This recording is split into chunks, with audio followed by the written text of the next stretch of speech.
You might remember Senator Claire McCaskill. She's the chair of the Senate Readiness Subcommittee, whose panel last year started the ball rolling on the Guam buildup freeze or pause.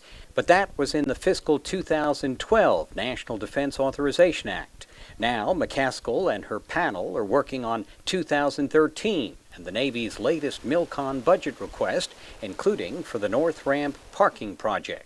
The budget request includes funding for the second increment of a project associated with the Guam realignment, valued at $25.9 million, despite the Department's failure to satisfy requirements contained in last year's defense authorization bill. This committee has been clear that no further funding will be provided until the Department meets those requirements. Including a master plan for realignment, a lay-down plan for Guam, a Pacific Force posture study, and proof of progress on Futenma realignment in Okinawa. And the insistence on continuing the build-up pause is bipartisan. Ranking Republican on McCaskill's panel, Kelly Ayotte.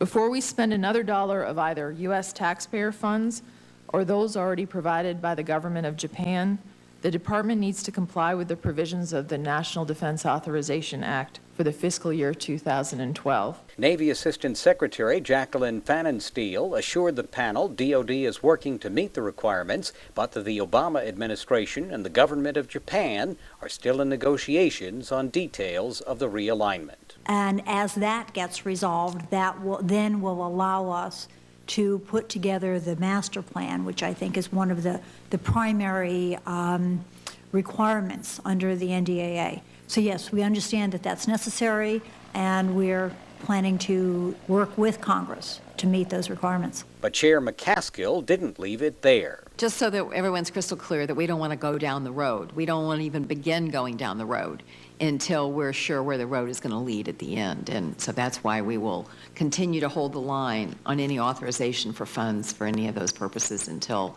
those requirements are met. I think this committee will remain as steadfast in that resolve as they were last year during the defense auth when the decision was made. Understood. Guam Congresswoman Madeline Bordallo has been pressing DoD for months to meet the 2012 requirements, which may now become the 2013 requirements. On Capitol Hill, Matt Kaye for PNC News.